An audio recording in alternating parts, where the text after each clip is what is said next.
Hello, this is Todd Luck, and this is a review of Pellucidar Across Savage Seas #3 from American Mythology. This is part of their Edgar Rice Burroughs line of comics, and all four of the titles that they currently put out in this line came out this week. And so in this video, we'll be taking a look at this issue, and I'm doing individual reviews of the other titles that shipped. And so let's begin by taking a look at the cover by interior artist Mariana Puglia, and I gotta say, this is a fantastic cover. This is probably the most traditional cover of all the ones that have been done so far for this series. It's basically just an action hero shot. She's just jumping at you, about to shoot you in the head, but it's wonderful.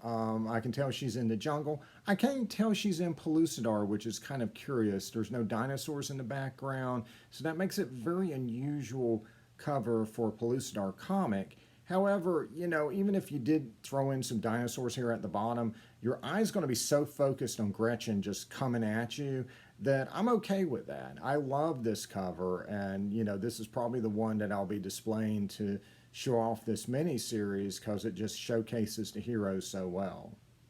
And the interior art is absolutely gorgeous. I just love the color. I love the rendering. And the action is just really kinetic. It flows from panel to panel. It's just really nice. And the story is by Mike Wolfer, who's left American Mythology, but he completed the scripts for this series before he left. And I gotta say, the story is really good. It is serialized, so it is really bridging, the first half of the series with the finale, which will be coming up next issue.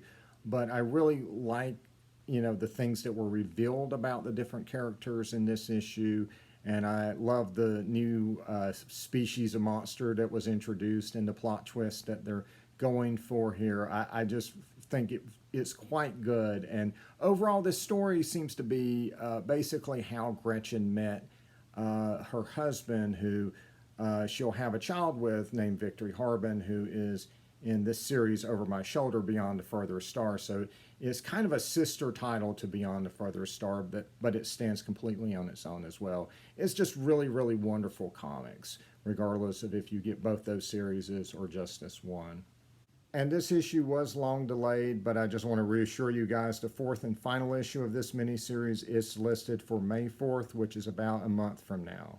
And so I don't have a lot to add that I haven't said in previous videos about this mini-series. If you're looking for a great adventure set in a prehistoric land with monsters and ape men and all this stuff in the Burroughs tradition, starring a kick-ass heroine like Gretchen Van Harbin, this is the book to get.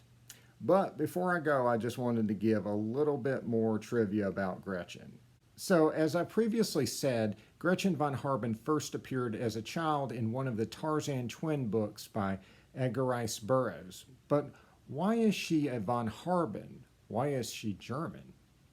It was because he was trying to make up for pissing off the entire country of Germany with Tarzan the Untamed. So in Tarzan the Untamed, it's set during World War I, and right nowadays we'd probably call it a war propaganda story, but basically the villainous German soldiers essentially kill Jane, or at least they appear to kill Jane. Obviously we find out later that she's alive, but Tarzan doesn't know that, and Tarzan reacts accordingly.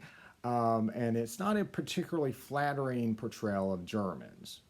And so to try to win back over that market, Burroughs would start having heroic German characters in his works like Gretchen and her brother Eric. And of course, it's ironic historically that Germans would be so pissed off at a Tarzan novel from World War I because, of course, much worse would be coming, because eventually, of course, Germany would become Nazi Germany and World War II would happen, and there would be all kinds of propaganda across everything. It would be in movies and cartoons and comics portraying the Germans in much worse ways. And honestly, to this day, that's probably the most common portrayal of a German in pop culture that I can think of, is World War II Nazis. Sometimes it's in period pieces, sometimes it's in alternate reality stories that have the Nazis winning World War II. And oftentimes it'll be in stories where the Nazis, seeing that they were losing World War II, will freeze themselves and then unthaw themselves in later eras. Captain America did that. Hellboy did that. Heck, I currently reading Mickey Spillane's Mike Danger from Technophage Comics, and that still has that in there. If you ever want to see a funny movie about that trope, watch Yoga Hoosiers by Kevin Smith. That's a great movie. But anyway, that's how we ended up with a heroic non-Nazi German in Burroughs' work. So anyway, got more reviews coming of the other titles that were released this week, and lots more videos coming. So like and subscribe for more videos, and until next time, see ya.